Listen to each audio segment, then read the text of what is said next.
Kapag umuulan, bumubuhos talaga at basang-basa na ngayon si Putin. Lalong sumama ang linggo ng presidente ng Russia nang patunayan ng Ukraine na wala ng ligtas na lugar sa Russia laban sa long-range arsenal nila.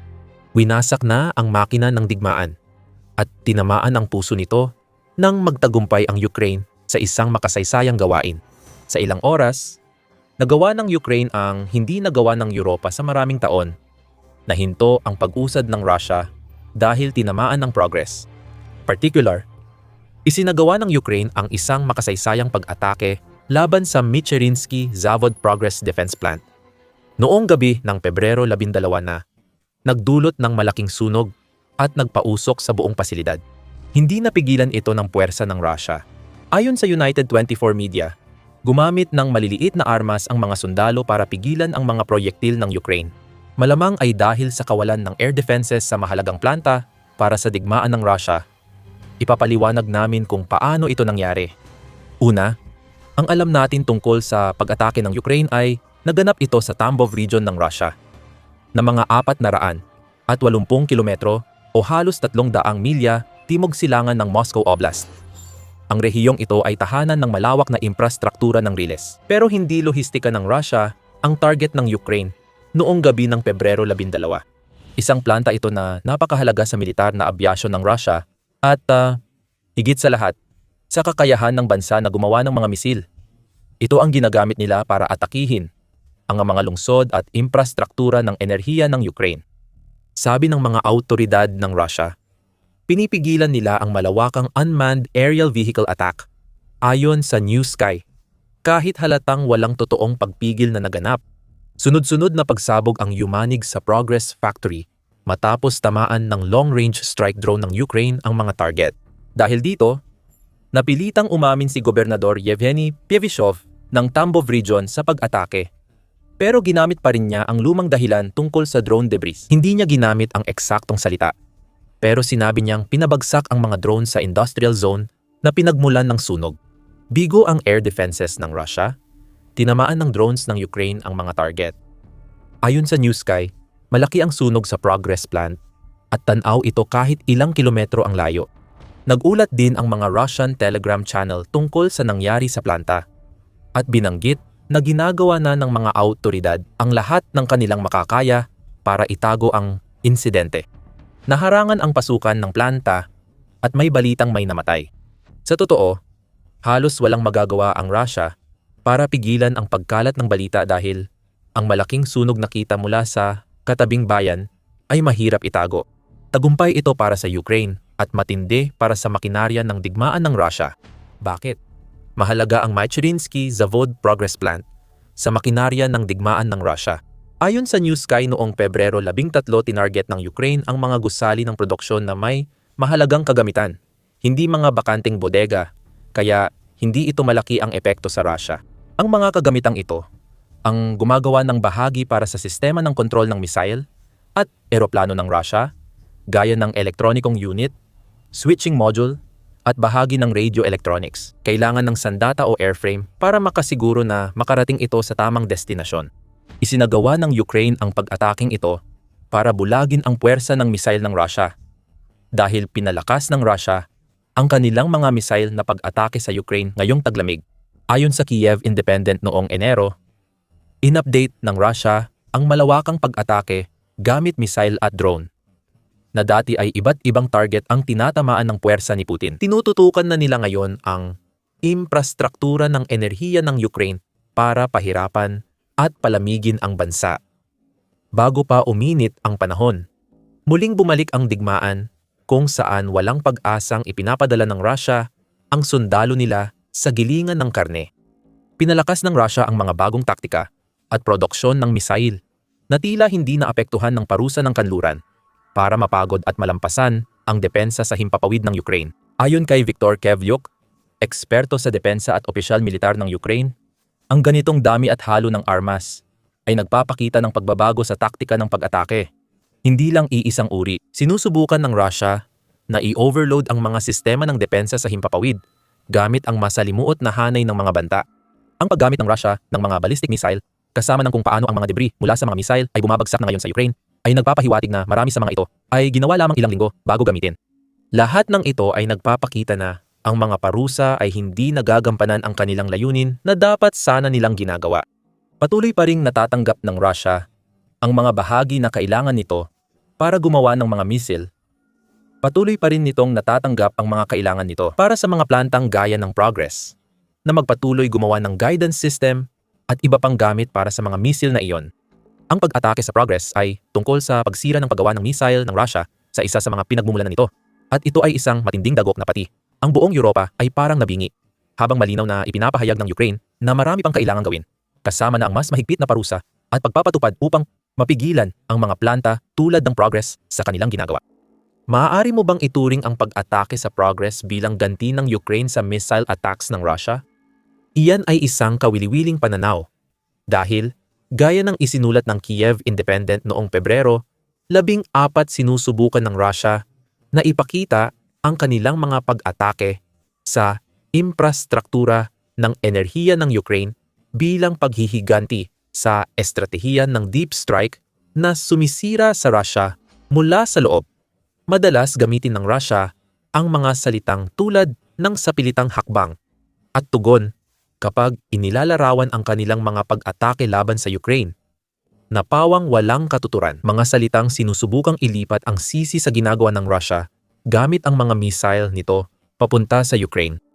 Ang totoong nangyayari, ayon sa defense expert na si Michael Clark ng King's College London, tila sinadya ng Russia na atakihin ang mga pasilidad ng enerhiya ng Ukraine para maapektuhan ang mga sibilyan na ebidensya ng krimen sa digmaan. Ang Ukraine naman, ginagamit ang mga long-range drone nito at gaya ng malalaman mo kung magpapatuloy ka sa panonood, ang dumaraming supply nito ng mga missile at hybrid ng drone at missile para tamaan ang langis, krudo, infrastruktura, military node, at iba pang lehitimong target na nagpapahina sa makinarya ng digmaan ng Russia. Makatwiran ang depensa ng Ukraine at sa pag-atake sa Progress Facility, nagawa nito ang hindi nagawa ng Europa. Ang pagsara ng isang pabrika, mahalagang bahagi ito ng brutal na long-range strategy ni Putin. Hindi lang iyon epekto ng mga pag-atake sa Progress. Ayon sa New Sky, hindi lang bahagi ng misil at airframe ang ginagawa sa nasusunog na pasilidad na iyon. Ayon sa outlet, ang Progress plant ay gumagawa ng mga kagamitan para sa oil at gas pipeline ng Russia na ginagamit sa paglilipat ng mahahalagang produkto sa bansa at sa ibang bahagi ng mundo. At malinaw na ang dahilan nito. Isa pang mahalagang aspeto ng makasaysayang pag-atake ng Ukraine sa Progress plant. Kung hindi makagawa o mapanatili ng pipeline ang Russia, tinamaan muli ng Ukraine ang bumabagsak na industriya ng enerhiya. Bumaba ng 50% ang kita ng Kremlin mula sa buwis sa enerhiya noong Enero 2026 kumpara noong nakaraang Enero. Isama mo pa ang mga produktong electrical ng Progress plant para sa sibilyang sektor. May dagdag na pasakit ka pa. Ukraine, ibinabalik sa mga tao ng Russia ang sakit ng digmaang sinimulan ni Putin. At naging interesante ang reaksyon ng Russia. Ito ay halo ng tahimik na pag-amin, gaya ng nakikita natin, kasama ng karaniwang palusot tungkol sa mga debris ng drone at mga pahayag na matagumpay nilang napigilan ang mga pag-atake sa pasilidad ng Progress. Nakakita tayo ng katulad na pangyayari noong tinamaan ng Ukraine ang planta noong Hunyo 2025, kahit noon ay sinubukan ng Russia na palabasin na isang lokal na insidente lang ang nangyari. Masyadong malaki ang pinakahuling pag-ataking ito para hayaang maitago ng Russia ang nangyari. May kakaibang pagsasabay ng pag-amin at pagtanggi habang sinasabi ng Russia na naapula na nila ang apoy. Ayon sa New Sky, iniulat sa Telegram na dahil matindi ang sunog, posibleng lumikas ang mga tauhan at residente sa katabing lugar. Kwento ito ng dalawang panig at alam nating laging may propaganda at kasinungalingan ang bersyon ng Russia. Nabanggit natin kanina ang paggamit ng Ukraine ng mga misil laban sa Russia. Ginawa nila ito sa bagong serye ng pag-atake. Ang dating makasaysayang gabi sa Ukraine ay naging malaking pagbagsak para sa makinaryang pandigma ni Putin. Nanonood kayo ng The Military Show. Mag-subscribe na ngayon kung hindi pa kayo nakakapag-subscribe. Balik sa mga misil ng Ukraine, habang nasusunog ang pangunahing planta ng military component ng Russia, pinakita ng Ukraine na kaya nitong umatake ng malakas sa iba pang target gamit ang sariling mga misil. Ito ay ang missile drone hybrid na tinatawag na Flamingo. Noong Pebrero 12 iniulat ng United 24 Media na naglunsad ang Ukraine ng malaking pag-atake sa imbakan ng bala ng militar na pagmamay-ari ng Main Missile and Artillery Directorate o DRAW. Ang kamanghamanghang double tap ay muling nakita kung paano sumugod ang mga projectile ng Ukraine papasok sa Russia habang ang mga missile na Flamingo ay lumipad at tumungo sa rehiyon ng Volgograd upang wasakin ang pasilidad ng DRAW. Malapit sa Koltuban, ito raw ang isa sa pinakamalaking imbakan ng Russia ng bala, pampasabog at missile para sa kanilang militar sa Ukraine. Ibinunyag ng mga puwersa ng depensa ng Ukraine na nagawa nila ito sa isang pahayag na inilathala sa Telegram, kung saan sinabi nila, malalakas na pagsabog ang naganap sa pasilidad. Sinundan ng marami pang pagsabog. Habang tinatantiya pa ang pinsala, malinaw na matagumpay ang paggamit ng Flamingo laban sa target ng militar ng Russia. Hindi dapat umiral ang sandatang ito. Akala ni Putin, matagal nang bumagsak ang Ukraine sa ilalim ng kapangyarihan ng Russia bago pa sila makagawa ng mga misil o hybrid drone misil na banta sa Russia. Nawasak ang pasilidad ng DRAW at ang mga misil ng Russia na para sa Ukraine ay sumabog din sa lupa. Mas pinapalala ang pinsala. Parang hindi pa sapat ang mga nangyari ngayong linggo para sa Russia. Isa lang ito sa ilang pag-atake ng Ukraine sa araw ng mga strike laban sa makinarya ng digmaan ng Russia. Sa Volgograd, tinarget ng Ukraine ang Luhavt-1 oil refinery, winasak ang infrastruktura at AVT-3 na bahagi ayon sa staff ng Ukraine. Sa sinakop na bahagi ng Zaporizhia, nasira ng Ukraine ang bodega ng mga balang ginagamit araw-araw ng mga sundalong Ruso. Ang tugon ng Rusya ay gaya ng inaasahan. Inamin ni Volgograd Governor Andrei Bocharov na nagkaroon ng sunog sa pasilidad ng Defense Ministry ng Russia. Ang pinsala ay sapat na para magdulot ng agarang paglikas. Walang binanggit kung anong pasilidad iyon. Pero malinaw sa mga video ng pagsabog at sunog na ibinahagi sa X ng Noel Reports. Nagulat din ang mga monitoring channel ng malalakas na pagsabog at tunog ng air defense activity. Ipinapakita ng lahat ng ito na may tinarget na mahalaga ang Ukraine. At ayon sa kanila, tumama sila ng direkta. Sinabi ni Bocharov na napigilan ng Russia ang mga banta. Naririyan na naman ang mga salitang iyon, kahit nasusunog ang target na pasilidad. Sa puntong ito, hindi kami sigurado kung alam ng mga autoridad ng Russia kung ano ang ibig sabihin ng salitang repel. Gamitin mo ito kapag mahusay ang air defenses mo sa pagpigil ng pag-atake, Bocharov. Hindi kapag wasak na ang pasilidad at sumabog na ang mga bala. Tahimik ang Russian Defense Ministry sa Volgograd attack. Ayon sa United 24 Media. Ayon dito, 106 na Ukrainian drones ang pinabagsak ng air defenses noong gabing iyon. Isa sa Volgograd at 13 sa Tambov. May maniniwala pa ba dyan? Parehong mahalagang pasilidad sa dalawang rehiyon na konektado sa missile strategy ng Russia ay nawasak na. At ang Defense Ministry ay parang nagbubulag-bulagan lang habang ang mga missile nito at ang mga bahagi na ginagamit para gawin ang mga ito ay nauuwi sa abo. Matinding pinsala ang idinulot ng Ukraine noong Pebrero 12 na parang binunot ang puso ng makinarya ng digmaan ng Russia. Sa ilang sandali, ipapaliwanag namin kung bakit isa sa mga pag-ataking iyon ay isinagawa ng isang Flamingo. The drone missile hybrid was so important. Bago iyon, mag-focus muna tayo sa pangunahing target ng Ukraine, ang kakayahan ng Russia sa mga misil. Napag-usapan na kung paano ginagamit ng Russia ang mga misil para sirain ang infrastruktura ng enerhiya ng Ukraine. Malinaw na idinisenyo ito para pumatay ng mga sibilyang Ukrainian nang hindi direkta sa halip na tamaan ang mga lehitimong target militar. Sabi ng isang military analyst sa The New Voice of Ukraine noong Disyembre, ang malaking problema ng Ukraine ay mabilis nang napapalitan ng Russia ang mga misil na ginagamit nila sa Ukraine. Ayon kay Anatoly Krapchinsky, dating opisyal ng Ukraine Air Force at eksperto sa abyasyon. Kaya nang gumawa ng Russia ng sapat na misil para makapagsagawa ng malalaking pag-atake sa Ukraine 1 o 2 beses kada linggo. Ayon kay Krapchinsky, sa iba't ibang pagtataya, maaaring may 200,000 Iskander ang Russia sa reserba, ilang daang KH-101, KH-555, pati na rin malaking imbakan ng KH-59 at KH-32. Nagbigay pa siya ng tiyak na mga numero. Binanggit na nagawa ng Russia na mag-ipon ng nasa pagitan ng 300 at 300 at 50 na KH-101 at KH-555 na mga misil, hanggang 500 Iskander-M ballistic missiles, mga 200 at 50 hanggang 300 Iskander-K cruise missiles, at hanggang 200 caliber missiles sa kabuuan. Nagbibigay ito sa mananakop ng maraming kagamitan para makabuo ng malalakas na strike packages at mapanatili ang matinding terorismo. Sabi pa ni Krapczynski, binanggit niyang pinapalitan ng Russia ang missiles nila sa bilis na 100 at 20 hanggang 100 at 50% ng kanilang nagamit. Sa bawat 100 missiles na ginagamit ng Russia sa Ukraine, nakakagawa sila ng 100 at 20 hanggang 100 at 50. Problema ito at ganitong bagay ang dapat napigilan ng Western sanctions sa mga gumagawa ng missile ng Russia.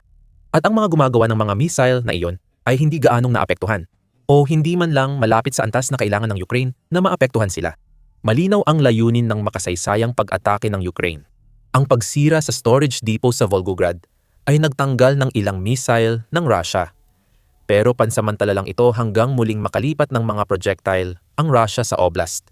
Mas mahalaga ang pag-atake sa Progress Facility dahil ang pagsira sa kakayahan ng paggawa ng missile ay nagsisiguro na hindi makakapagpanibago ng inventaryo ang Russia.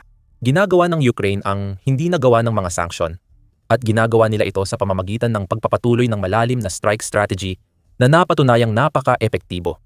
Ayon sa New Sky, ilang taon nang dinedevelop ng Ukraine ang kanilang long-range capabilities para magawa ang mga pag-atake tulad ng sa Volgograd at Tambov noong Pebrero 12 at ang Flamingo ay isang halimbawa nito. Noong sinimulan ni Putin ang pananakop, ang mga drone ay tingin lang bilang istorbo na makakapabagal sa militar ng Russia. Pero hindi pipigil dito. May drone missile hybrid na ngayon ang Ukraine na malakas ang firepower at kayang tamaan ang mga target daan-daang milya sa loob ng Russia.